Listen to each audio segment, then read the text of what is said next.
Twilight Masquerade is coming soon, and one of the biggest cards coming out of the set is Greninja EX. It has some really cool moves, lots of different ways to play it, and we're going to break some of that down today. I'm Jet from inthirdperson.com. Make sure to like the video, subscribe to the channel, and let's take a deep dive into Greninja EX. Greninja EX is a fighting type Pokemon that uses water energy. So instead of playing the fighting package, you get water, which opens up the door for some cool possibilities like Baxcalibur and other water support, which is really nice. And we're also a fighting type, so we are going to be hitting lightning types for weakness, which is great because Future Hands is a popular deck. And also Miraidon seems to be making a bit of a comeback here, so being able to hit both of those for weakness is fantastic. It is a stage 2 Pokemon, so going to be a little tricky to set up. However, it's got some really powerful moves. For example, its first attack, Ninja Blade, for 1 water energy, does 170 damage, which is amazing for 1 energy. And you can search your deck for any one card and put it into your hand, then shuffle your deck. It's basically do 170 damage and you get Pidgeot's quick search ability. Awesome. Now your turn ends and they could just Iono or judge your cards away. But if they can't do that, and they're not going to be able to do that every single time, getting that extra card can be fantastic to help you set up or continue your offense. And on top of that, its second attack, Duplicate's Barrage, for 1 water and 2 colorless.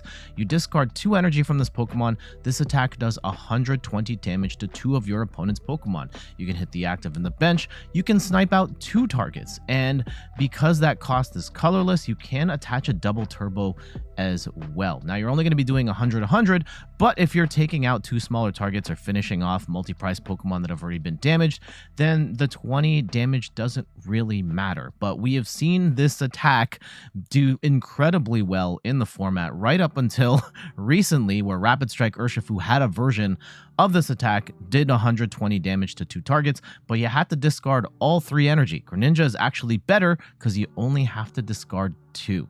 Here's a quick look at the metagame for Japan in the top 16. Now, keep in mind, this is from May 5th to May 6th, so not a big sample size here, but it is a kind of microcosm of what's happening in the game right now in Japan.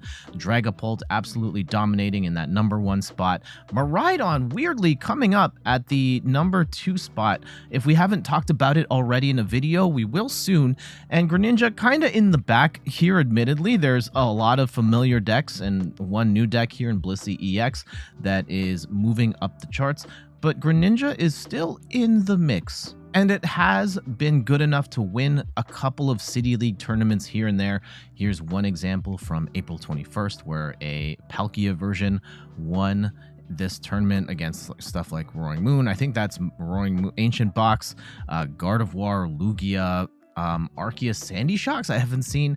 But anyway, took the win here. And not only that, in a post-Dragapult world where there's 3 Dragapults in top 8, we still had 2 Greninjas in top 4, and Greninja taking the whole thing. So this is a card that does have potential. Now let's go and look at some lists. This first one is going to look pretty familiar to many of you, as it is very much styled after a Charizard EX deck. You're going to see a lot of familiar cards here. For example, we've got the Pidgeot as our draw engine. Its quick search lets us grab any one card from our deck, and then we have to shuffle our deck, but phenomenal for grabbing the pieces we need.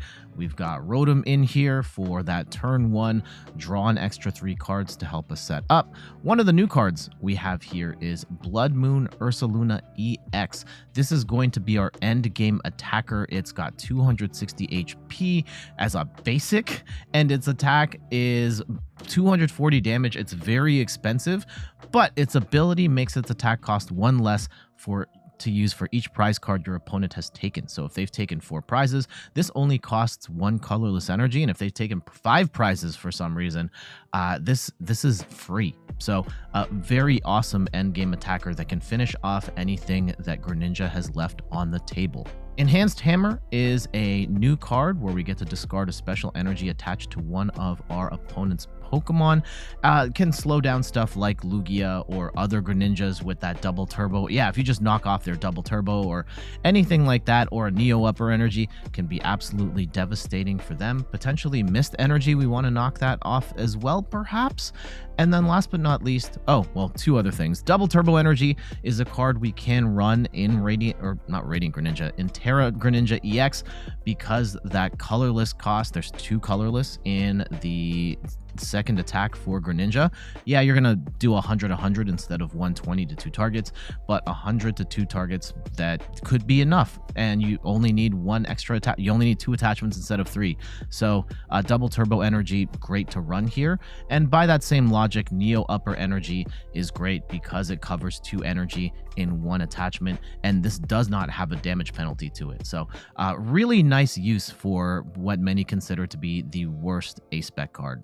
The second example emphasizes less on drawing cards. We do have the Rotom in there for that turn 1. We also have Cleffa in there potentially for that turn 1 going second. However, we are focusing more on that sniping damage with Frostlass. We run a 4/4/1 line of Frostlass, and this is a new card that's coming out in Twilight Masquerade, where its ability Freezing Curtain during Pokemon checkup, put 1 damage counter on each Pokemon in play with an ability, both yours and your opponent's, except any Frostlass. Now, you are going to be damaging yourself a little bit. Actually, yeah, the only thing... No, you're not. Only Frostlass EX maybe, but otherwise you will be damaging your opponent's Pokemon with abilities, and this can stack up over time. And right now there are so many cards. Well, Rotom could get hit, but right now there are so many abilities in meta decks, and you are gradually softening them up with Frostlass. This ability stacks, so if you've got multiple Frostlass on the board, you are stacking 1 for each Frostlass on the board, giving you a little extra damage, making it easier for Greninja to come in and snipe out those Pokemon. Frostlass EX is also here. I guess if you're running the Snorunt line, why not throw a Frostlass EX in here? It is a grass type, so we are hitting Charizard for weakness. However, its attack is not so great. Frost Bullet for 2 water energy does 140 damage, and this attack also does 20 damage to one of your opponent's bench Pokemon. You do get a little bit of extra snipe damage here. You're hitting Charizard for 280, which, I mean, maybe over time with the other Frostlasses stacking up the damage, that could be enough. So we do have, there are potential options here, and this is still going to hit Charizard harder than Greninja. So definitely something to consider here. We also have Greninja EX. This is a card that not many people are familiar with because this actually came out in a level 1 EX deck, and it actually has some interesting uses in this deck here, right? It's a Stealthy Shuriken attack for 1 colorless energy, does 40 damage to one of your opponent's Pokemon. Again, even more bench sniping. And then Torrential Slash for 2 water energy does 120 damage. And if your opponent's active Pokemon already has any damage counters on it, this attack does 120 more damage. So you're hitting the active for 240 damage if they're damaged, and there are just other ways of getting that damage on there from the Frostlass, and even your Terra Greninja EX with some sniping there as well. So this Greninja EX gives you a hard-hitting attacker for the active. Unfair Stamp is the A-spec of choice in this build. After one of your Pokemon get knocked out, you can play Unfair Stamp, and both players shuffle their hands into their deck. You draw 5 cards, they draw 2. It is the most disruptive card in the Pokemon trading card game, and if you can stop them from being able to do what they need to do in the next turn or two, that can be enough to turn the tide of battle. This third example is basically a chien-pao deck. We are using a lot of the same pieces, such as the Bibarel for drawing cards. We have Baxcalibur to accelerate energy, and chien-pao to even grab energy and potentially use it for a big KO at some point in the game. However, the big benefit here is Baxcalibur, where after a snipe attack from Terra Greninja EX, you can use Baxcalibur to reload that energy so Greninja can attack again. And I think it's a really cool combination. The problem I see with this is that you have to set up multiple stage 2s, and I'm not so sure that I want to have that in my life. But it is definitely something to explore because you can reload that energy potentially no problem, and you're not getting that 20 damage hit that Double Turbo Energy has. This deck isn't running any Double Turbo. It's relying entirely on Baxcalibur for that extra acceleration. This fourth example has the Pidgeot and the Bibarel for draw power, but we also include a Palkia V-Star. Its subspace swell attack is very strong for 2 colorless energy, does 60 damage, and then 20 damage for each bench Pokemon, both yours and your opponent's. It can hit for up to 260 damage, but it also has the amazing Star Portal ability, which lets you accelerate 3 water energy from your discard pile to your water Pokemon in any way you like. This opens the door for Radiant Greninja to snipe. It opens the door for Palkia to charge itself up.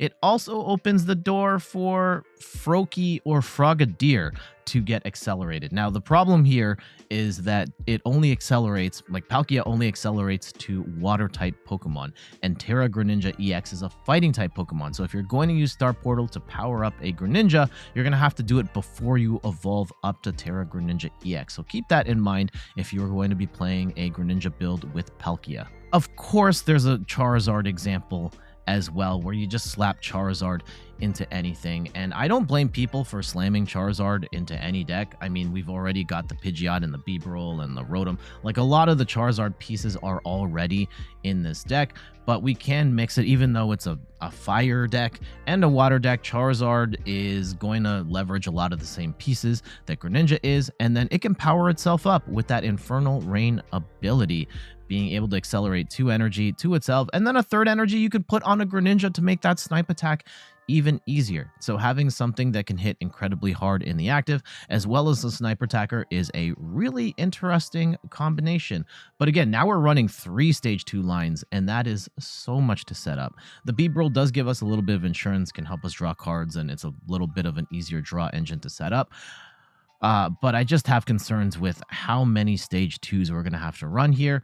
But Charizard is proven to be an incredible card, even if it is a stage 2, and Charizard Pidgeot is a proven commodity here. So why not slap a Greninja in here too? I have never seen a deck like this. We're still kind of going with the half Charizard-ish build with the Rotom and the Pidgeot, but this is also half Lost Box as well, where we still have Comphase in here to throw cards into the Lost Zone. We have Colress in here to throw cards into the Lost Zone, and then we are powering things up with the Mirage Gate. We're going to be able to power up Terra Greninja EX's sniping attack with a Mirage Gate.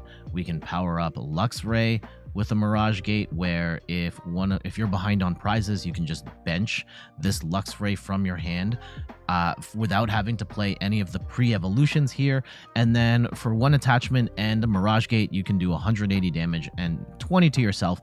But this is incredible, especially if you're hitting something for weakness like a Lugia or another water Pokemon. And then for that big 1-hit KO option, we have Roaring Moon with Frenzied Gouging, can one-shot anything in the game as long as they don't have Mist Energy on. This last example is another weird Lost Box Pidgeot hybrid. We still have Pidgeot as a draw engine, but we also have a 1/1 line of Arceus, where we have that Starbirth ability. We can use it to draw 2 cards. I think that's why we only have a 1/1 line here. We're really using it for the V-Star power. But because this deck runs double Turbo Energy, we can use this as an attacker as well with Trinity Nova. Now, we can't really accelerate to anything other than itself, but Arceus can attack if you really need it to.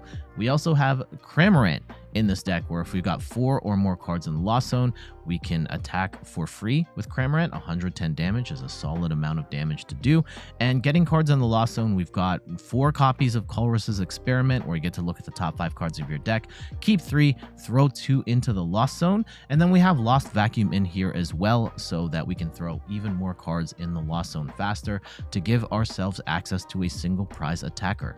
Greninja may not have the hype of Dragapult EX. It might arguably not be better than, it's probably not better than Dragapult EX, at least at this point in time. But it is a card that has some upside, a single energy attack that does a solid amount of damage, as well as a proven snipe attack that can do some serious damage in the format is awesome. Manaphy could be a problem, but we could run stuff like Canceling Cologne or find other ways of getting through. So Greninja is going to be a card we keep tabs on. I don't necessarily think it has the potential to be the best deck in the format, but I do think it is a deck that will find its way in the meta one way or another. But for now, I gotta get going. Thank you so much for watching. Are you excited for Terra Greninja EX? Let me know in the comments below. But for now, I gotta get going. Thank you so much for watching. You can find me on all the things: YouTube, TikTok, Twitter, and Instagram at In Third Person. You can find me on Twitch at In Third Person, where I stream the Pokemon trading card game every Sunday at 10 a.m. Eastern Time. And check out the website, inthirdperson.com, for more articles and videos on video games, board games, and other nerdy pursuits. So until the next one, I'll see you later. Bye-bye.